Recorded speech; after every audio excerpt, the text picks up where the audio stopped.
All right, day trippers, so today we are headed to the deep, deep outskirts of Houston. Although the town we're going to visit bears little to no resemblance to the Bayou City. Well, other than the fact that it has bayous.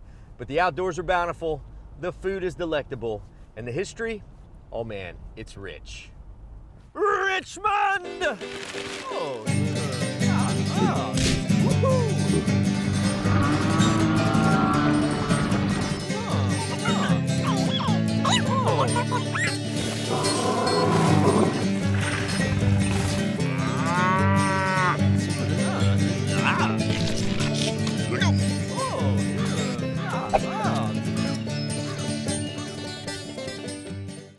This episode was made for y'all with the help of our awesome partners. Check the caption for more info.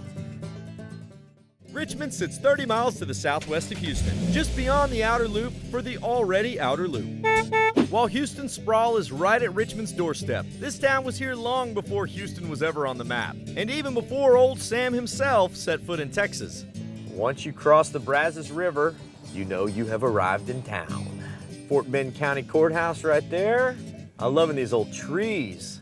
Like the whole road is canopied with these beautiful oak trees. You know what I could use though to start the morning off? A little bit of coffee. And I know just the spot. Because of how old it is, Richmond doesn't have a traditional Texas square, just a historic strip anchored by a truly historic business, Joseph's, which is now owned by its fourth Joseph generation, Michael Joseph. However, it seems that things have changed, as I doubt they were drinking caramel mocha lattes 100 years ago. Michael, am I reading this right? 1903? That's correct. So how did Joseph's get started? My great-grandmother came from Lebanon as a widow with five children. Whoa! And she traveled around in a cart, and she sold candy and peanuts and cookware. And eventually she did well enough to have a storefront in downtown Richmond and had what they called a confectionery. That entrepreneurial spirit passed to Michael's grandfather, then to his father, and now to the unlikely Michael. I'm an airline pilot by trade, and so... the family business called you back home, huh? That's correct. It's not so much what the business is. My father just wanted the family name to continue here. So whether you're selling coffee or furniture or clothing or whatever. Each generation has put their own stamp on the Joseph's name. Today, the Mercantile is all about coffee, cigars, and one of Michael and his wife Catherine's other peculiar passions, the English sporting lifestyle, including its clothing and antique guns. Here's one of the guns. This is a Stephen Grant 12 bore.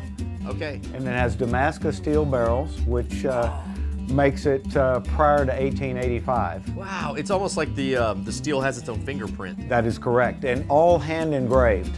These guns are amazing, but a strange thing to find in Richmond. But since there are only about a dozen English gun dealers like Michael in the US, well, his customers come from all over the world. Do you find that most of the people who collect these use them? Absolutely. Really? Absolutely. Everybody that I sell guns to, their primary focus is to take them in the field and use them. And with these guns running anywhere from $2,000 to over $100,000, well, your little weekend hunting hobby might have just gotten a whole lot more expensive. If you're a left-handed shooter, you have different requirements than a right-handed shooter. Interesting. Well, I got a challenge. I'm right-handed, but I'm left-eyed. So I have to shoot left-handed. Well, you got a gun for me? We would have to have a stock bent. I've been shooting the wrong guns. That's why I miss all those deer. It's the gun, and it's just not fitted to me. Next auction, I'll buy one of those with a crossover stock. I'll start saving up. Yeah, start please. saving up. Now, Joseph's is part of Richmond's history for sure, but to get a full picture, let's head to the Fort Bend Museum. So here's where the story starts. The beginning of what would become the country of Texas. The story of that man right there, Stephen F. Austin. In the 1820s, Austin brought the first official settlers to Texas. The old 300 as they were called, families pioneering the wild frontier, many of whom settled right here on the Brazos River, a settlement that would eventually become Richmond, Texas. The people in this county were involved in like all the meaningful events in Texas. We're part of the old 300, fought in the Texas Revolution. They were part of the runaway scrape. Follow that with the history of Texas ranching, Texas during the Civil War, even modern Texas. Whoa. So Richmond had its own deadly feud, sort of like the Hatfields versus the McCoys, but instead it was the Jaybirds versus the Woodpeckers. Wonder what that was like. The Jaybirds, representing the old white aristocracy of Richmond, the arch enemies of the Woodpeckers, a new class of breed slaves and their allies.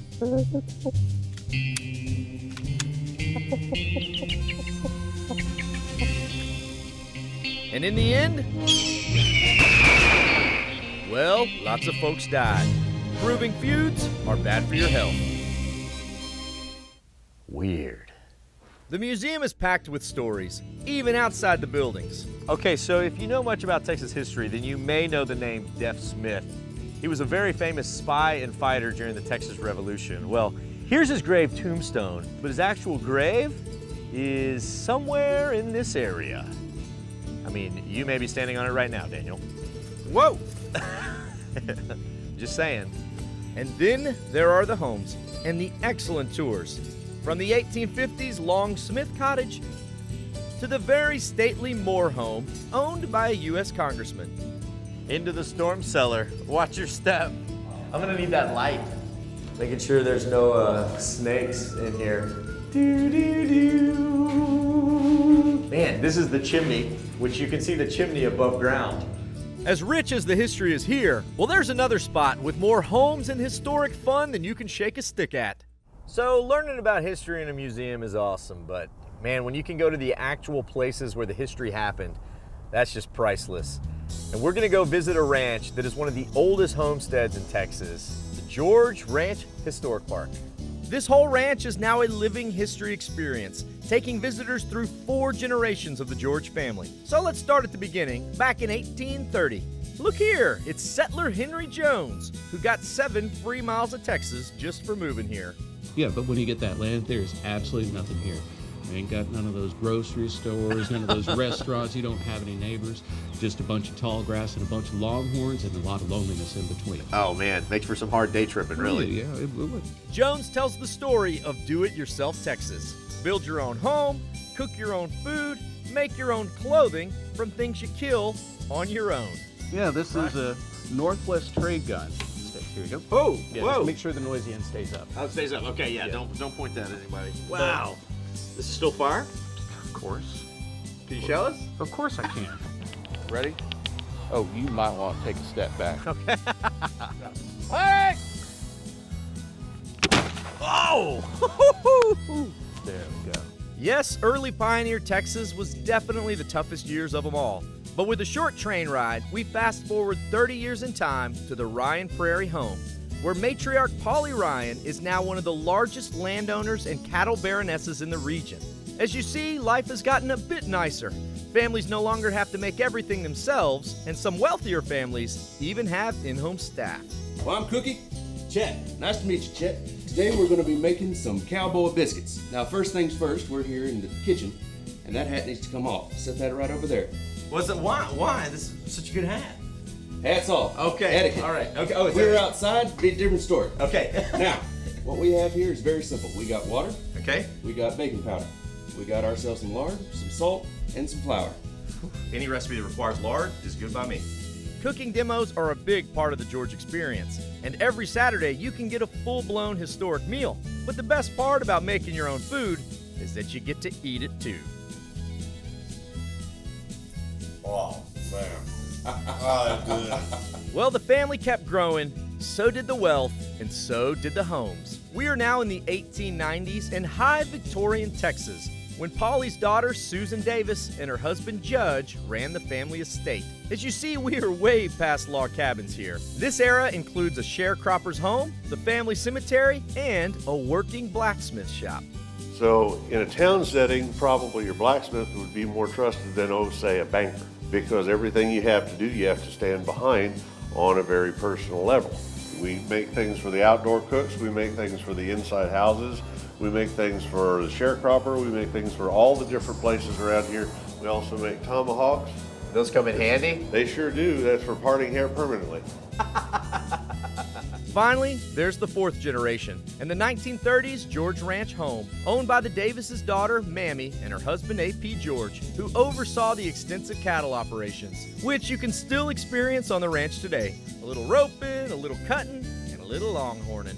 With no living heirs, the Georges decided to turn their homestead into a public ranch to give us all a glimpse into the history of not just one family, but of everyone who calls themselves a Texan. While the growth of this area started long ago, it hasn't slowed down a bit, and now attracts folks from all over the world. So, little known fact, but Fort Bend County, which is where we are right now, is the most ethnically diverse county in the entire country. And so that means there's lots of different types of people who live here, but it also means there's lots of different types of food. We're now crossing the tracks to Rosenberg, Richmond's sister city, for something that's as authentic in this small Texas town as it is in the Eastern Hemisphere, Vietnamese cuisine. We now interrupt this programming to remind you to like and subscribe. Now back to the road. Served up at local favorite Country Pho, owned by locals Lee and Chow. Now I know Vietnamese food may be intimidating to some, and names like Bun Thit Nhơ and Ba Luk Luk don't exactly clear things up. So to help us navigate this culinary world, I'm sitting down with the owner's son, Danny. So I have sort of like a base knowledge of Vietnamese food. So I am at your mercy, man. I want the traditional.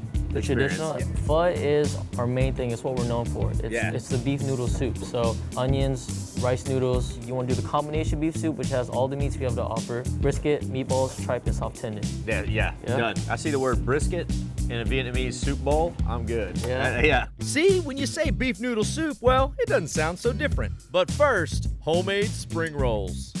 All right, homemade peanut sauce. Homemade peanut sauce.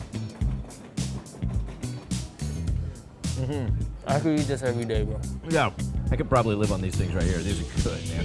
All right, these are the condiments for the pho. So we got your fresh Thai basil, bean sprouts. You gotta add the hoisin sauce and sriracha sauce. Okay. All right, You show me how to do this here. I'm gonna show y'all how to make pho. All right. All right, the right way. The real way. You go for sriracha, just for spice, so nothing fancy. It's kind of like a hamburger, you know? You gotta have all the components to make it what it really is. Yeah, it's not just the meat, it's the condiments. Got a little bit of that basil in there. Oh wait, jalapenos. Jalapenos, yeah, you can add those, you know, they're really hot. They're fresh jalapenos. I'm pretty sure you can handle them though. There it goes.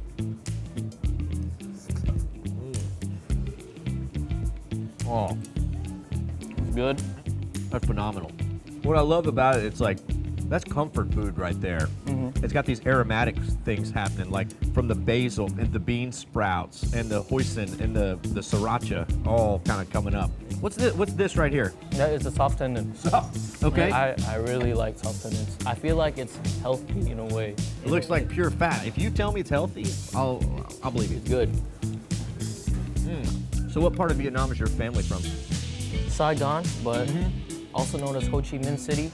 My mom told me like they actually had to get on the boat like during the war, I think. Oh wow. To go from where they were to today is just like crazy because they pretty much started from nothing, like literally. And it blows my mind that like they're doing this pretty much for me and my brothers, you know? Yeah. And so This is it. I mean, the cliche, the American dream though. Owning your own restaurant. entrepreneurship. Entrepreneur. Phenomenal, if I do say so myself. It's this mixing of all cultures that makes the Texas flavor so great. But now that we're fed, let's step down the road a bit, away from country pho to the real countryside of this part of Texas. All the way down to that bayou country, Brazos Bend State Park. Located in a swampy stretch of the coastal prairie, this state park may feel more like Louisiana than Texas to most visitors, but that's just the unique beauty that folks like Park Superintendent Chris Bishop love so much. This is just absolutely beautiful. Not necessarily what people think when they think Texas, right? Absolutely right. Brazos Bend is a little different from a lot of the other parks. The ecosystems are super diverse, and so are the animals. One in particular that creates quite a draw. We're known as the home of the American alligator. The big, massive alpha predator down here, right? That's right. Yep, you want to hike, bike, or camp with the alligators? Well, this is the park for you. On a sunny day, chances are the alligators will be out in mass. Any estimate on how many alligators are actually here in the park? Well, what I've heard is adult alligators, so 6 feet or larger, about 300. Smaller than that, no one knows for sure, but thousands. Wow, okay. Like everywhere you look, they're there, whether you see them or not, right? There could be, yeah. Oh, that's a lot of gators. And the biggest ones here are over 13 foot long. Here at the Nature Center, they're a bit smaller. Oh, the little fella liked that. He's smiling. But I think it's time to go find his older brothers out in the wild. Man, all these signs are making me more and more nervous. Maybe this isn't a job for the day tripper. Yeah, let's call in a better expert.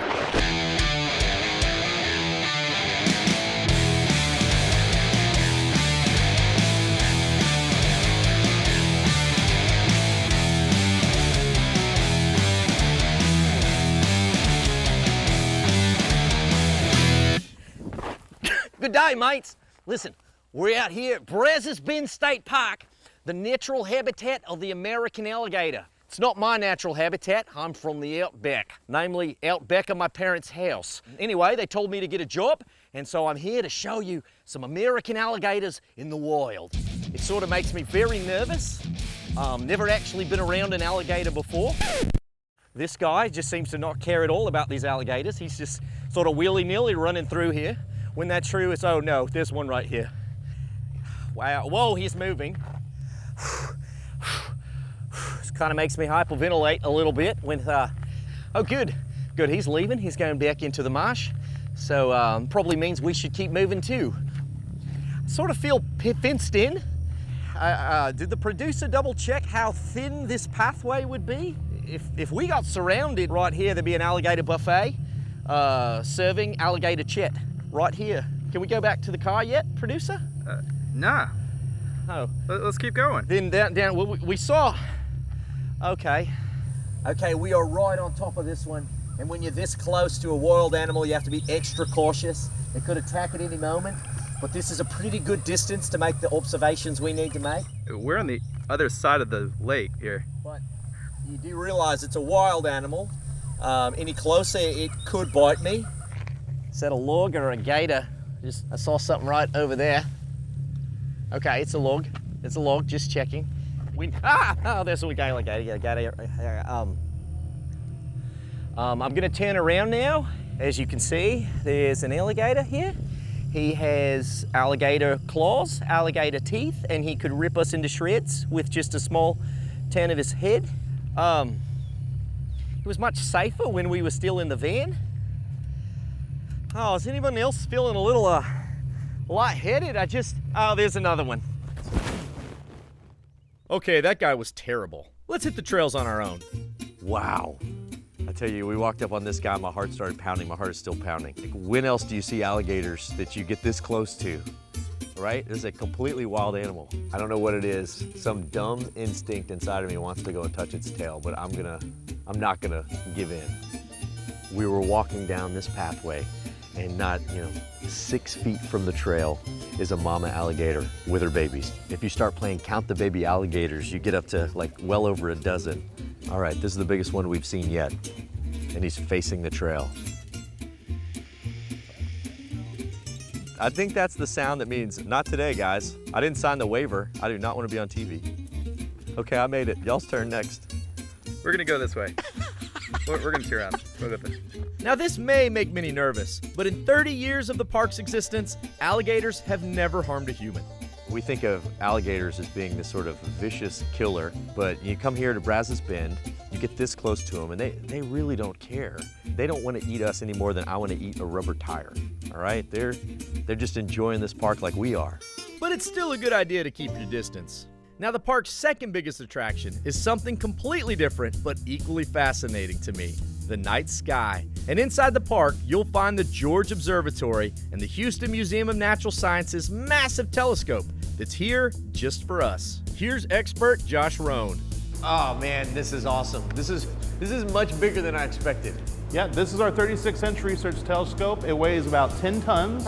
Okay, we're pretty proud of it. What kind of stuff's being done out here with this? Well, we're open to the public every Saturday night. Anyone can come out and actually look through the eyepiece. We're one of the few observatories that is for visitors first. Otherwise, we would be nowhere near Houston or in a humid place like this. We have city kids from inner city of Houston come out, and they've never seen a star, let alone a constellation. It's just, their eyes light up. Oh, that's awesome. I can totally understand that, as starry skies still fascinate me. But it's still early yet for stars, which means we got time for dinner. So let's head back into town to hit up Larry's Restaurant, where dinner is served up with a side of Tex-Mex history. This local institution opened its doors in 1960, and stepping through them today, well, you'll see that not much has changed. The old light fixtures, matador paintings, and a full decor that harkens to the days of Tex-Mex past. Larry's grandson Eddie now oversees this family affair. Do you feel a sense of family legacy working here? I remember growing up here, working, telling ghost stories in the storage room, eating here, my grandfather bringing us home food. It's already down to 4 generations. Oh, that's awesome. Like 50-year-old queso, the Guerrero family is solidified in Tex-Mex history. And so are the recipes, as they came through collaborations with other Tex-Mex icons like Mama Ninfa and Felix Tijerina.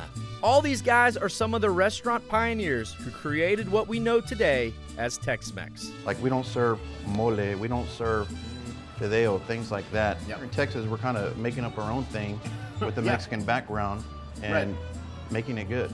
In many ways, Tex-Mex revolves around chili con carne, which here you'll find served up on just about everything, even noodles. We have what's called spaghetti mexicano.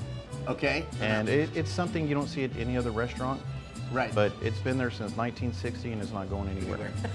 And neither are the enchiladas, which are a thing of perfection. We don't touch our enchiladas, we leave that alone. What's the secret to a good cheese enchilada? And you have to find the right cheese to where it doesn't melt too fast off the enchiladas, or it doesn't melt too slow to where it burns. Larry stands for the age-old adage, sometimes the old way is the best way and will be forever. I've had offers to go to other states and open restaurants, and I always say no. This is where we come from. This is our home, this is our community, and I wouldn't change it for anything. I love it.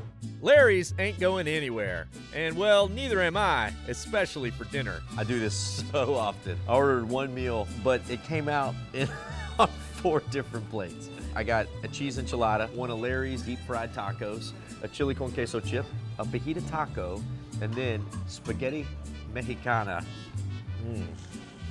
I love it. Here's the moment of truth right here. Cheese enchilada. Let's cut into this puppy. Oh, well. Very few that truly nail the cheese enchilada. This place is one of them. And in my opinion, Tex-Mex is an old school thing, and sometimes it should stay an old school thing. Just like this. Like, this has been good for pushing 60 years now, and as long as Tex-Mex is a thing, this will always be good Tex-Mex, forever. All right, so I think the sun has now set, and it's time to continue our trip back to Brazos Bend. From the looks of it, the stars are out tonight, so this should be pretty awesome. And from what I understand, gators are more active in the dark, so we could also get eaten, which is an added bonus, I guess. That'll make for an epic Via con Dios. This is some spooky hiking, but here we are, and here is astronomer Tracy Nouse. Tonight what we're looking at is the Orion Nebula. Is it part of his belt or his head or? It's part of the sword of Orion. The sword. Cool. Yeah, okay, here it goes. Yeah, you should be able to see the stars. I see the in 4 there. stars. Yes. And, right in the middle. This is the kind of thing I could do for hours. A couple moves of the telescope, now Jupiter. It's the craziest thing. It's like Jupiter, which has forever been just this dot, like far off in the distance. Or you see it in textbooks with the lines and the gas lines. You can see those. You can see those in here. You can see those when you look through the eyepiece. You That's see the cloud bands around Jupiter. Incredible. And the moon's right next to it. That's crazy. What a day. In many ways, a trip to Richmond is a trip across Texas. Our past, our present, and our future. From the people and traditions who made Texas what it was, to the people and traditions making Texas what it is today. All right, guys, our next stop is the moon. But I will see all y'all out on the road. Via con Dios, amigos. Oh, that's awesome. People think that I'm invincible just because I have an Australian accent, and I can tell you that's not true. Don't you like wrestle them or take them down? You'd be Get amazed close up? at what computer graphics can do these days. All right, ready? Step in. Stop. Raise your guns. Shoot. That was perfect. That was great. Chet, you have to come here. Okay. Why? Because I found the spot perfect for you. Okay. Yep. You know where it is. No! Yep. Do I have to? You have to. Sorry. I'm sorry. I'll be good if you'll let me back on the show. Yes. Howdy, y'all. Follow along with my adventures at Chet Tripper on Instagram and at The Day Tripper TV on Facebook and YouTube. Or head to thedaytripper.com for travel guides, past episodes, and info on our mobile app and Team Day Tripper. This episode was made for y'all with the help of our awesome partners. Check the caption for more info. Howdy, y'all. Chet the Day Tripper here. Thanks so much for tripping with us. Remember, while you're here, like this video, subscribe to our channel so that we can stay out there on the road and keep on tripping. Did we miss anything in this town? Leave us a comment, let us know. We love finding out about new stops with all of your tips. And if you love Epic Texas Day Trips, remember to check our channel. We got a lot of them on there. Also, don't forget, if you want some sweet Day Tripper merch or another cool Texas-made product, come see us in Georgetown at the Day Tripper World Headquarters. You can also shop online if you check the link down there in the caption. All right, y'all. Bye con Dios, amigos.